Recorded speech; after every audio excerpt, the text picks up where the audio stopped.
Hello, welcome to Garibaldi Red. The tone has changed significantly in the minutes before we were about to record this. I'd written down a lot of notes about missed opportunities, terrible corners, horrendous play in the final third. But Forest have picked up their fourth straight win under Steve Cooper and are flying after beating Bristol City 2-1.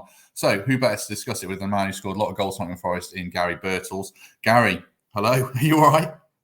Yeah, just coming down off cloud nine, I think. Yes. Just incredible. It just looked a lost cause at the end. It actually looked okay up until the penalty box. The approach play looked good, but I lost count of the number of times they had chances to put the ball in early to give the likes of Lewis Grabban, an opportunity to score. And the set pieces, especially from Zinkernagel, second half, were just poor, to say the least. And you thought, all that effort, the build-up play, are we going to, feel rueful because, the quality wasn't that good in the final third? But you have to give them so much credit. They never stopped believing that they could get something out of the game. And, that's huge credit to Steve Cooper and, his backroom team. You could see it instilled in them, and they never gave it up. And what impressed me was not only the penalty from Lyle Taylor, that took a lot of confidence, a lot of bottle to take that and to dispatch it as confidently as he did. He took the ball all the way back to the centre circle, put it down, and as soon as they played, he sprinted right to put pressure back on their back four. And that's what caused that second goal. I couldn't see whether it was handball or not. They were claiming it was handball because you don't get replays on that particular channel. So it doesn't matter. It says 2-1 Nottingham Forest, and the travelling fans in that awful weather. What a journey back they've got now. Yeah, well, the camera was about 800 yards from the pitch anyway. It wasn't easy to see anything there tonight. But talk us through that penalty from a striker's point of view. Then, like you say, you got to show some bottle to step up and take them like that. Fair play to him. Well, he's only just come on as well. I mean, how many penalties did we see missed? Was it in the European Championships? Players coming on late on, and it's not easy to just go and stand up and take a penalty. People say, "Oh, penalties, yeah, it's only 12 yards out. Should score every time." That's a lot of pressure. You're 1-0 down. You think you're going to get a point, and because he scored that, we possibly went on. Well, we did go and get 3 points. Purely down to him. Lewis Grabban had gone off, so he took responsibility, and you've got to give him full credit for that. It was a cracking penalty. How much credit do you give the head coach for his subs? He made a tactical change, centre half off, winger on. Joe Lolly was set up the second goal, and obviously Taylor scored 2. Some nights it comes off for you, and some periods it's just going really well. Obviously, it is at the moment for Cooper. But do you give Cooper a pat on the back for tonight as well? Massively. You've got to try and change things up. You can't just carry on, and if it's not working, go to the back four as he did, and change things a little bit. Get them guessing a little bit, the opposition. Get a little pace going at them, a little bit more pace, a little bit more trickery. And for the penalty, what a run that was. For that energy still to be there at that late stage of a game, that acceleration burst that caused the tackle to come in was just tremendous.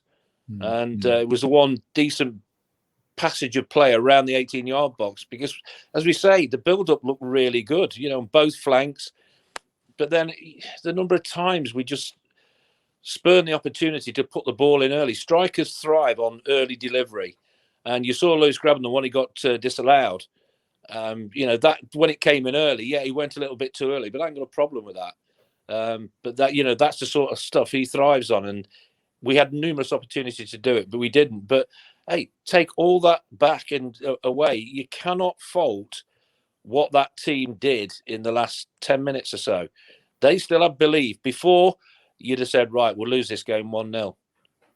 Absolute certainty. But, the difference in mentality and belief is just, overwhelming for me.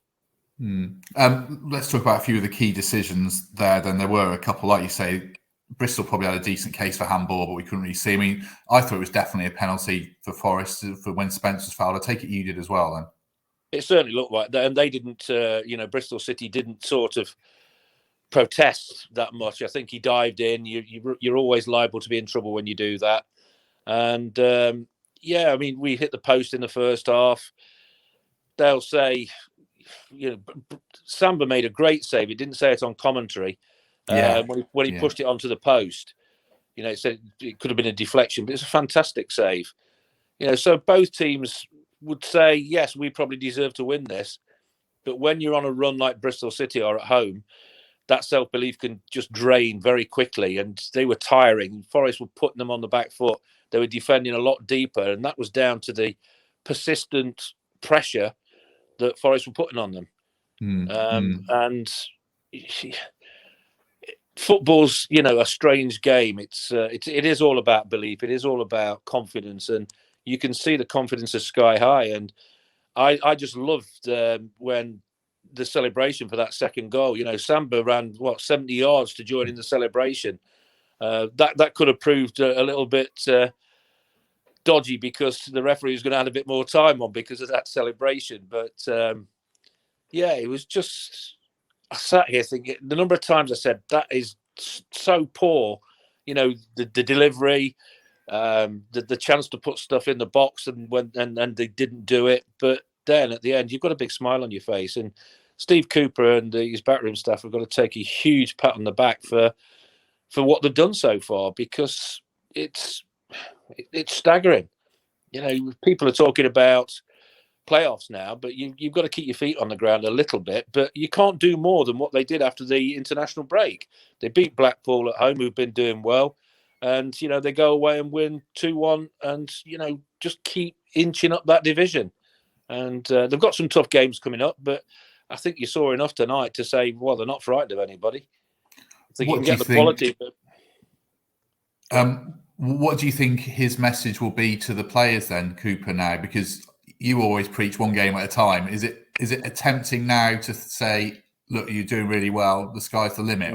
No. Just it's one game at a time. And he'll be hammering that into their minds that people probably watching tonight thought, oh well, they think they're they think they're moving up the table now. They've got it cracked, and they're losing 1-0. That little bubble could have burst, but that little bubble didn't burst. That little bubble stayed there, and I've just got every admiration for the way they went right until the end, because it would have been easy to just give up. And I think you've seen the team probably give up a little bit and not like that, not have that fight in them to go and try and get something out of the game and the late stage of a football match. And they were just you always felt there was going to be an opportunity, and if there was an opportunity, you think if they got back on level terms, they could actually win the game because of the frailty of Bristol City at home.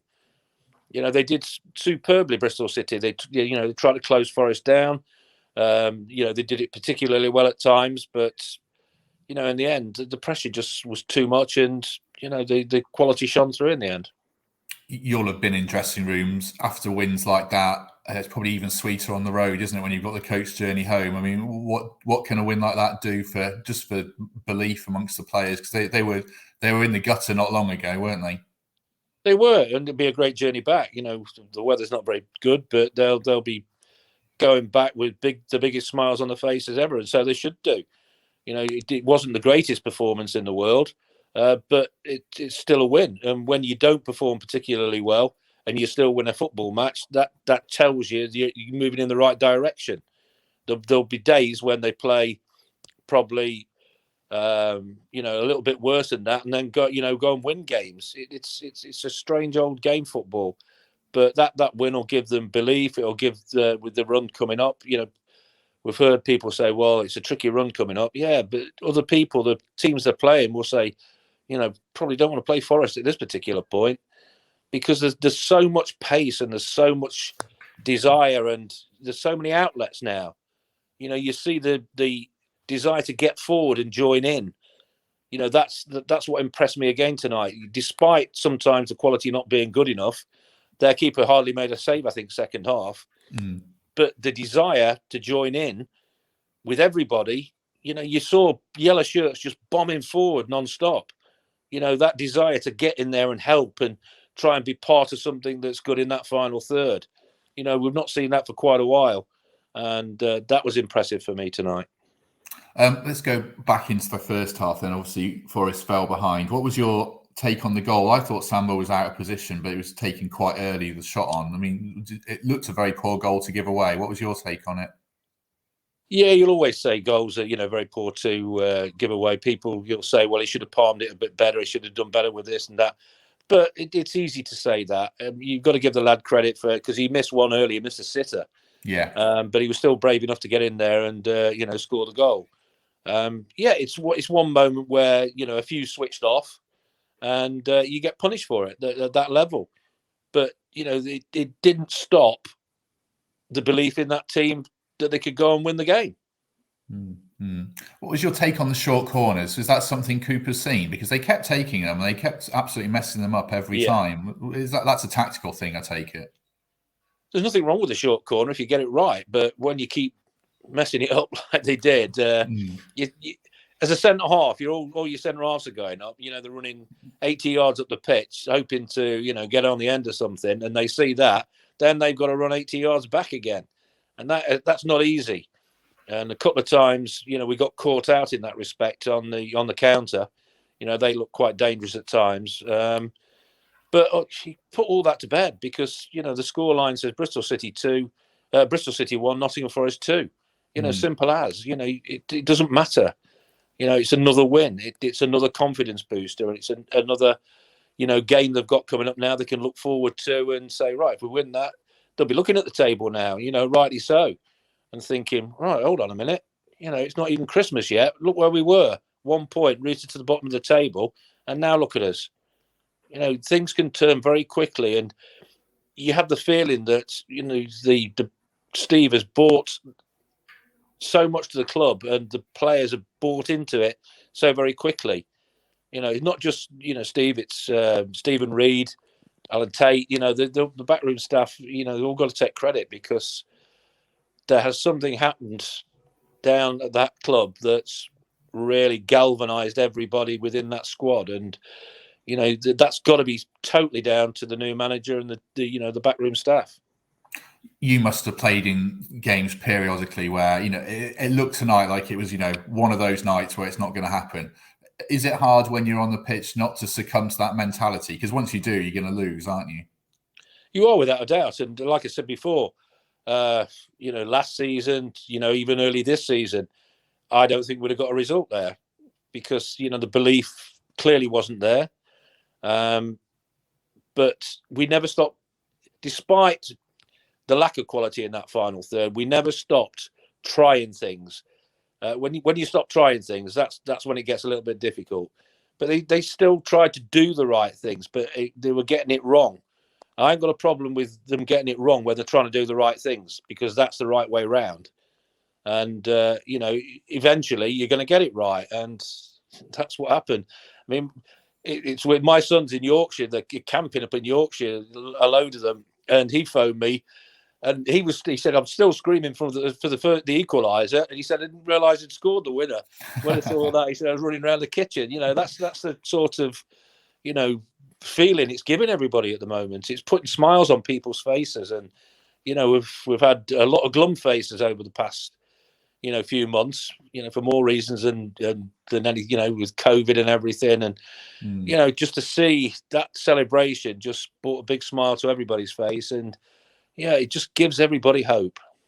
When was the last time, can you think back, that it felt like, this is what it's like to be a fan, isn't it? And obviously in your playing days, these are the times that you crave, aren't you? I mean, it's not been like this for a long time. It was a bit of Lamucci, but I'm struggling to think of when it really felt like the club was moving. Not in that manner. No, it's a bit smash and grab, wasn't it? Not in the manner we've seen. It wasn't. I think if you look at the possession stats, I've not looked at them myself. I think probably Forest had a lot more possession. I forgot to look at that, and in that respect, you could actually see a goal coming. I thought, because they were starting to time mentally and physically, and Forest twigged onto that, and the pressure became a little bit more intense. And I think it's just the pace that we have in the team, and the mixture of different players in different ways chipping into what's going on. Ryan Yates looks a different player now. You've got Garner, who's good on the ball, Zinkernagel, another one. But you've also got the pace of Brennan Johnson. You've got, Lewis Graven's back in form. You've got Mighton to come on. He came on, he did well. His decision making wasn't the best. A couple of occasions could have been a little bit better, but he's still prepared to commit defenders. And like I said, that will come off on another day. It didn't go well for him today when he was in good positions. But I'll tell you what, you can guarantee it'll happen in 2 or 3 more games that he takes part in, because he's got that quality, and so is Brennan Johnson. And you're getting chances being created from all different areas at the moment, which is great to see. And the great thing for me, it shone more today because of the yellow shirts. You could see the yellow shirts. They were just bombing forward. Yeah. The desire to get there and join in. And before, how many times have we said it? The isolation for the striker up front has been so evident, but not anymore. You see Joe Worrell on the edge of their penalty box. You see McKenna bringing the ball out. It's just everybody wants to be part of it. And yeah, it's great to watch. What did you make of Garner? Does he look like a player that's feeling his way back to form slowly? He was a bit of a mixed bag tonight, I thought, from him, wasn't it? Yeah, I think going forward, in the second half, it was a mixed bag from pretty much everybody. But it doesn't matter, that will come. He'll be part of something that's pretty good, because he's a gifted player, and he can play a big part on, us going forward this season. And I think Steve's getting in his own mind, his best starting 11. And that's always so important when you've got that in your mind, who your best starting 11 are. And in the commentary, Guy Havard said, on the bench, before any substitutions were made, you're saying that there's so much on the bench, if need be, that Steve Cooper can, change things with. And when he thought it was right to change it, he did change it. And you like to see that. And, those changes worked.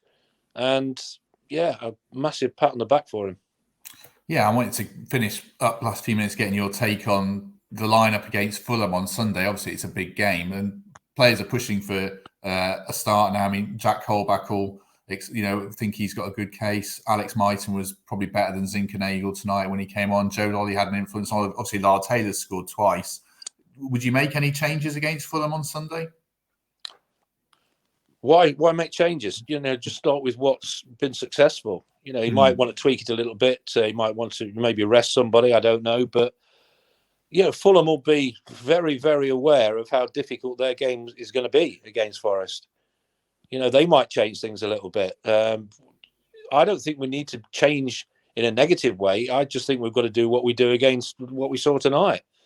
Just get on the front foot, take the game to the opposition, just commit the opposition, keep them under constant pressure, and again, Bryce Sambra's had a little bit of stick, but his distribution to get moves started has been, it's so impressive.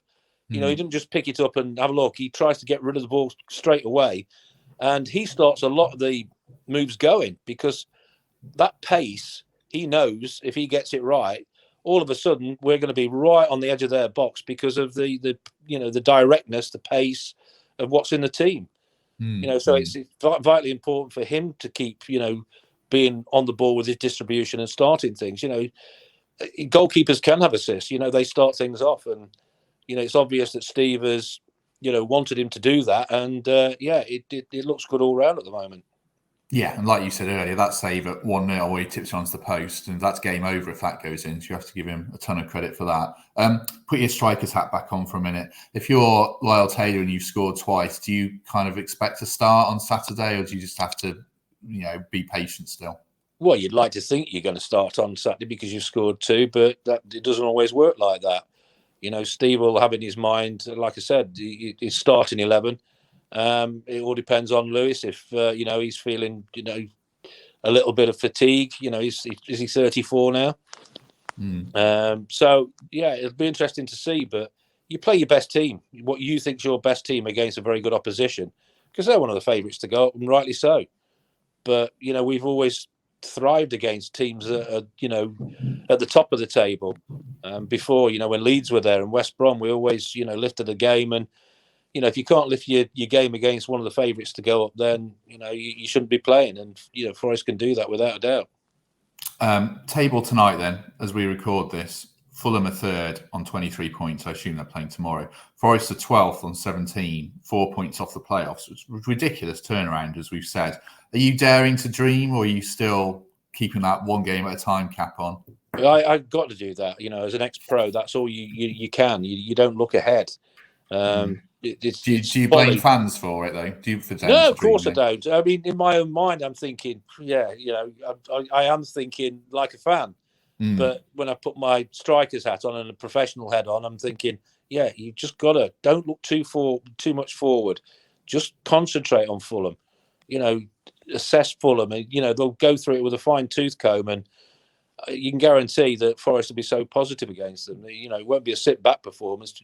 Don't show them too much respect. I'd listened again to Guy Havard saying that they thought Bristol City paid Bournemouth too much respect at the weekend, and you can't do that. You respect your opposition, but don't be scared of that. Don't over-respect them. Just believe you're as good as them, and you can upset them. If you go at that with that mentality, it puts pressure on them as well. True. Right. Well, let's hope for another great game on Sunday. Forest are flying. It feels good to say after so many years of, months and years almost of negativity. So it's going great at the moment. Gary's not quite dreaming yet as an ex-pro, but I think I probably am. We'll leave it there. Thanks to everyone who's listened as ever. And we'll be back on Monday. 2 short episodes this week because I look after my kids during the day. I don't want them interrupting this. That's why we've done it like this. But we'll be back with normal episodes, normal service resumed on Monday. So, Garry, thank you very much. Pleasure. And we shall catch everyone soon.